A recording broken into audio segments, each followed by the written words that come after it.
Jesus wants his followers to become fishers of men. ഞാൻ നിങ്ങളെ മനുഷ്യരെ പിടിക്കുന്നവരാക്കും എന്ന് യേശു പറയുമ്പോൾ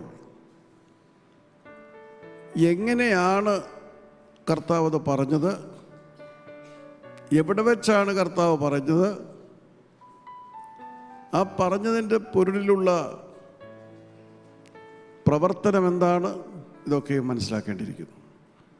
You must know the circumstances in which Jesus made this call. And you must also understand to whom did Jesus say this. When we are discussing this calling of God, you must understand this call is for you and me. എന്നെയും നിങ്ങളെയുമാണ് ഈ ഉപവാസ പ്രാർത്ഥനയിലൂടെ എന്നെ അനുഗമിക്കുക എന്ന് കർത്താവ് പറയുന്നു. Follow me, ഞാൻ നിങ്ങളെ മനുഷ്യപ്പിടിക്കുന്നവരാക്കാം. ആദ്യമായിട്ട് വന്നവരായാലും നേരത്തെ വന്നവരായാലും the call is very specific in this fasting prayer. എന്നെ അനുഗമിക്കുക. അപ്പോൾ കർത്താവിനെ അനുഗമിക്കുക, അതാണ് വളരെ പ്രധാനപ്പെട്ട കാര്യം. ഈ അനുഗമിക്കുക എന്ന് പറയുന്നത് വളരെ ബുദ്ധിമുട്ടുള്ള കാര്യമാണ്. Don't think it is an easy task. It's very, very difficult. So we should understand the circumstances in which Jesus called them to follow him. Following somebody is very difficult. Now, let us go step by step. I told you that Jesus calls you and me in this fasting prayer. എന്നെയും നിങ്ങളെയും ഈ ഉപവാസ പ്രാർത്ഥനയിൽ കർത്താവ് വിളിക്കുന്നു എന്ന് പറയുമ്പോൾ 2000 കൊല്ലങ്ങൾക്ക് മുൻപ് ഗലീല കടപ്പുറത്ത് വല വീശിക്കൊണ്ടിരുന്ന മുക്കോന്മാരെ കർത്താവ് വിളിക്കുന്ന സാഹചര്യം ഒന്ന് ഓർത്തുകൊള്ളണം. അവർക്ക് കർത്താവിനെ കുറിച്ചോ കർത്താവിൻ്റെ പ്രവർത്തനങ്ങളെക്കുറിച്ചോ ഒന്നും അറിഞ്ഞുകൂടാ. That is a very important fact. അവർ വല വീശിക്കൊണ്ടിരിക്കുകയാണ്. യേശു അവർ വല വീശുന്ന സ്ഥലത്തേക്ക് പോയി. He went to the place where they were fishing. That's the first important thing. അവർ യേശുവിനെ തേടിപ്പോയതല്ല, യേശു അവരെ തേടി വന്നു. അവർ നിൽക്കുന്ന സ്ഥാനത്ത്, അവർ പ്രവർത്തിച്ചുകൊണ്ടിരിക്കുന്ന പ്രവർത്തന സ്ഥലത്ത് അവര് എല്ലാം മറന്ന് തൊഴിൽ ചെയ്യുന്ന സാഹചര്യത്തിലാണ് യേശു ഗലീല കടപ്പുറത്തേക്ക് നടന്നു ചെല്ലുന്നത്. അവരോട് മുഖവരെയൊന്നും പറയുന്നില്ല. നാം ആ വാക്യം വീണ്ടും വായിക്കുമ്പോൾ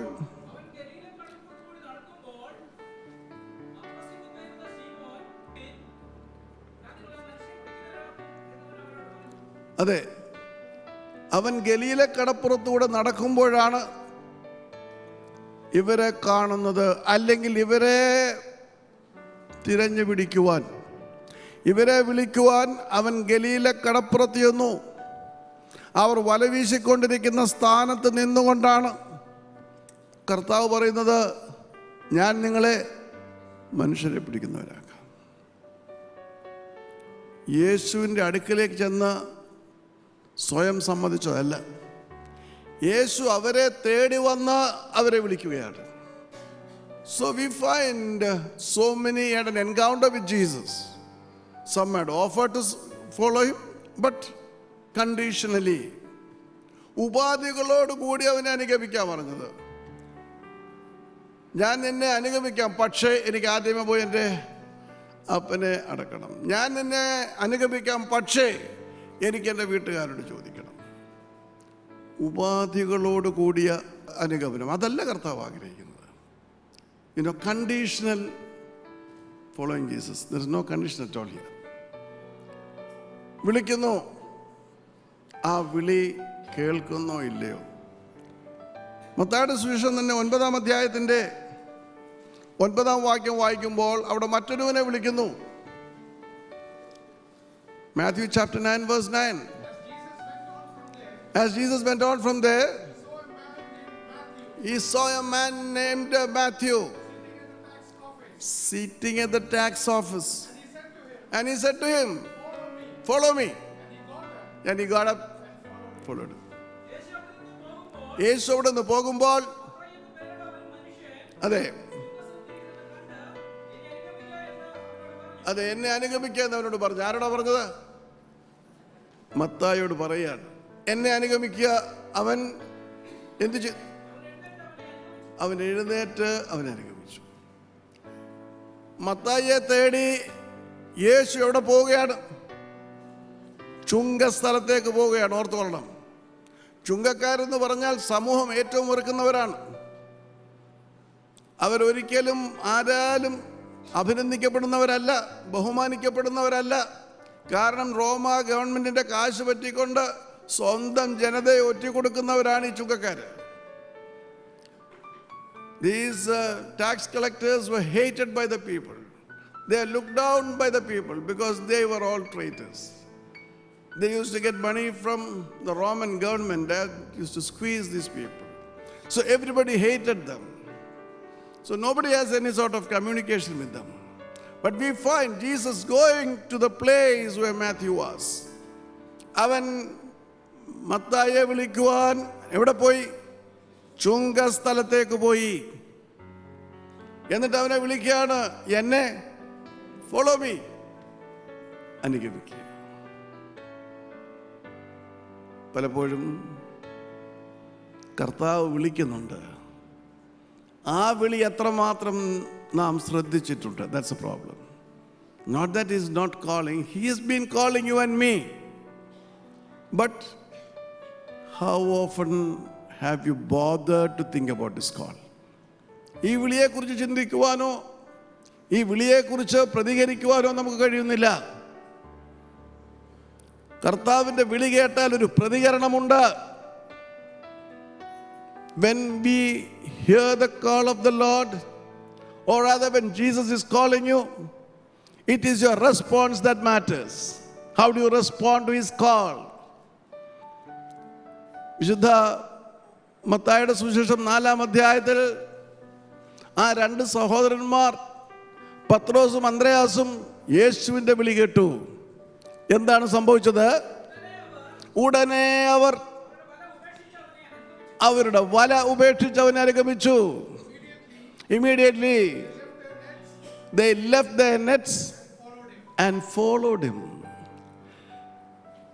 Their nets were their breadwinners. അവരുടെ ഉപജീവനമാണ് അവരുടെ വലകൾ. ആ വലകളുമായിട്ടല്ല കർത്താവിനെ അനുഗമിച്ചത്.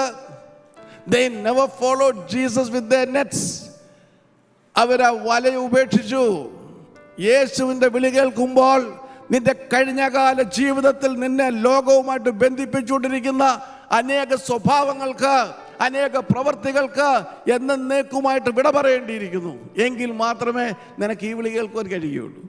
അല്ലെങ്കിൽ ഇവിടെ വന്ന് കുറച്ചു നേരം ഇരുന്നു, വിളി കേട്ടു ഇറങ്ങിപ്പോകും. പക്ഷേ വീണ്ടും നീ പഴയ രീതിയിലേക്കാണ് പോകുന്നത്. യേശുവിൻ്റെ വിളി കേട്ടാൽ അതിൻ്റേതായിട്ടുള്ള പ്രതികരണം ഉടനെയാണ്. എന്ത് പ്രതികരണം? ഒന്നുകിൽ ഞാൻ വരുന്നില്ല, ഞാൻ വരുന്നു എന്ന് പറഞ്ഞുകൊണ്ട് കഴിഞ്ഞകാല ജീവിതത്തെ ഉപേക്ഷിക്കാൻ മനസ്സില്ല എങ്കിൽ നിനക്കൊരിക്കലും യേശുവിൻ്റെ വിളിയെ അനുസരിക്കുവാൻ കഴിയുകയില്ല. ഇവിടെ നാം കാണുന്നുണ്ട്, അവൻ ലേവിയെ വിളിച്ചു. എങ്ങനെയാ വിളിച്ചത്? എന്നെ അനുഗമിക്കുക എന്ന് പറഞ്ഞു. അപ്പോൾ അവൻ എന്ത് ചെയ്തു? He got up and followed him. അവൻ എഴുന്നേറ്റു, അവനെ അനുഗമിച്ചു. അവൻ എഴുന്നേറ്റ് അവനെ അനുഗമിക്കണമെങ്കിൽ ഒരു ചുങ്കക്കാരൻ ചുങ്കം പിരിച്ചുകൊണ്ടിരിക്കുന്ന സ്ഥലത്ത് നിന്ന് അവൻ എഴുന്നേറ്റ് അവനെ അനുഗമിക്കണമെങ്കിൽ അവൻ പിരിച്ച ചുങ്കവും അവൻ്റെ ജോലിയും അവൻ എന്നേക്കുമായിട്ട് ഉപേക്ഷിക്കുകയാണ്. See, if you go to a toll booth, do you think somebody will come out of the toll booth unless you give the accounts? Will they come? No. This is the tax collector's office. When he heard the call, he left that. യേശുവിൻ്റെ വിളി കേട്ടു ഉടനെ, അതാണ് പ്രധാനപ്പെട്ട വാക്യം. അവൻ്റെ ജോലി വിട്ടു, അവൻ്റെ ചുങ്കക്കാരുടേതായിട്ടുള്ള വലിയ ജോലിയാണ്, നല്ല ശമ്പളമുള്ള അതൊക്കെ വിട്ടു. ഉടനെ അവൻ വിട്ടിട്ട് യേശുവിനെ അനുഗമിക്കുകയാണ്. കഴിഞ്ഞകാല ജീവിതത്തിൻ്റെതായിട്ടുള്ള അനുഭവങ്ങളും സ്വഭാവങ്ങളും വിടാതെ യേശുവിനെ അനുഗമിക്കുവാൻ ആർക്കും സാധ്യമല്ല. ഇവിടെ വലിയ നീട്ടിയ സാക്ഷ്യങ്ങൾ പറയാം, പക്ഷേങ്കിൽ നിന്റെ ജീവിതത്തിൽ നിന്റെ സ്വഭാവത്തിന് വ്യതിയാനമില്ലാതെ, ദൈവത്തിനു വേണ്ടി പുതിയ തീരുമാനങ്ങൾ എടുക്കുവാൻ കഴിയാതെ നിനക്ക് യേശുവിനെ അനുഭവിക്കുവാൻ കഴിയുകയില്ല. കഴിഞ്ഞകാല ജീവിതത്തിൻ്റെ എന്ന് പറയുമ്പോൾ മുൻപ് നീ എടുത്ത തീരുമാനങ്ങൾ പോലുള്ള തീരുമാനങ്ങളാണ് ഇപ്പോഴും എടുക്കുന്നതെങ്കിൽ നിനക്ക് യേശുവിനെ അനുഗമിക്കുവാൻ കഴിയുകയില്ല. വളരെ സ്പഷ്ടമായ കാര്യമാണ്. If you have to follow Jesus, you have to take decisions, you have to do away things which are binding you to this world. രണ്ടുപേരും അന്ത്രയോസും പത്രോസും അവരുടെ വല ഉപേക്ഷിച്ചു. എന്നിട്ട് അവർ യേശുവിനെ അനുഗമിക്കുകയാണ്. And then as you come forward, 4-ാം അധ്യായത്തിൻ്റെ അവൻ അവിടെ നിന്ന് മുൻപോട്ട് പോയപ്പോൾ, അതെ, യാക്കോബിനെയും യോഹന്നാനെയും കണ്ടു.